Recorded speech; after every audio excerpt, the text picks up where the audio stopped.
it would be very easy for us to be led astray by the hatred and division that lies in the world around us. It seems to be around every turn that you encounter this division, this contentious culture that we live in, where everyone seems to know the right answer and everyone knows the truth. But there is but one truth, and that lies with our Creator God.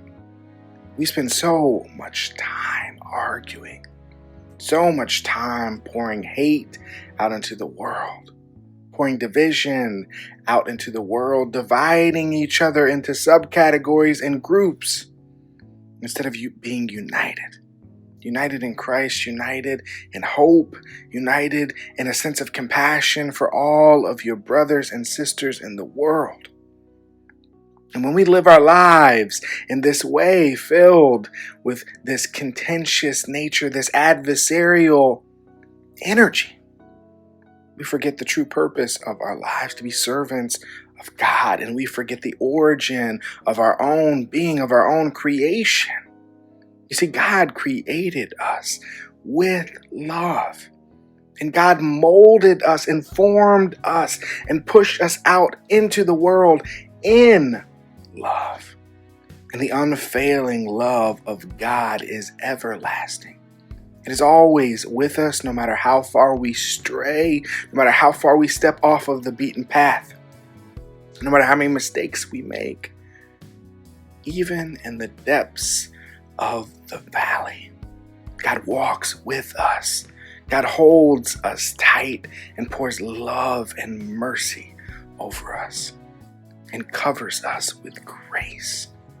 The God of love is always beside us.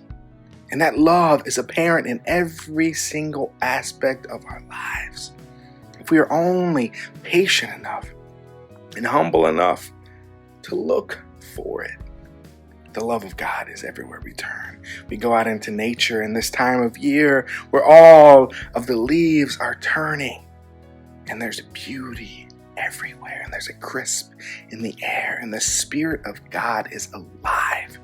The Spirit of God is with us without a shadow of a doubt. But we are called to serve in the image of God, in the image of the Jesus that came before us and poured that love out into the world with reckless abandon, without concern for his condition, without concern for what his love might cost. And it did cost. It cost a lot. But that example that Jesus set propels us out into the world to pour love and hope and mercy out. And so the question lies in your hands. What do you do with this unfailing love of God? Do you share it with the world? Or do you continue to hoard it for yourself while pushing hatred and contention out into the world? Do you continue to argue with your brothers and sisters, or do you pour love over them?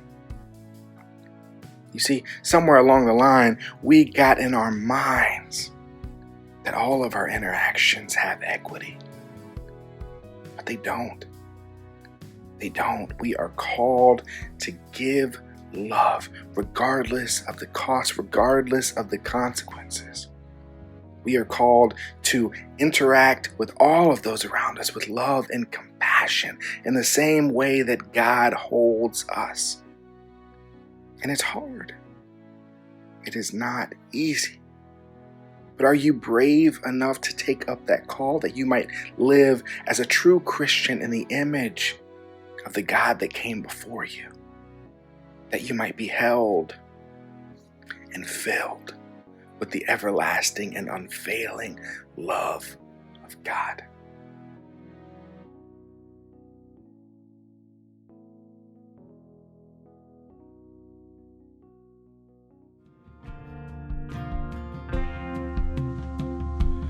I'm alive and free.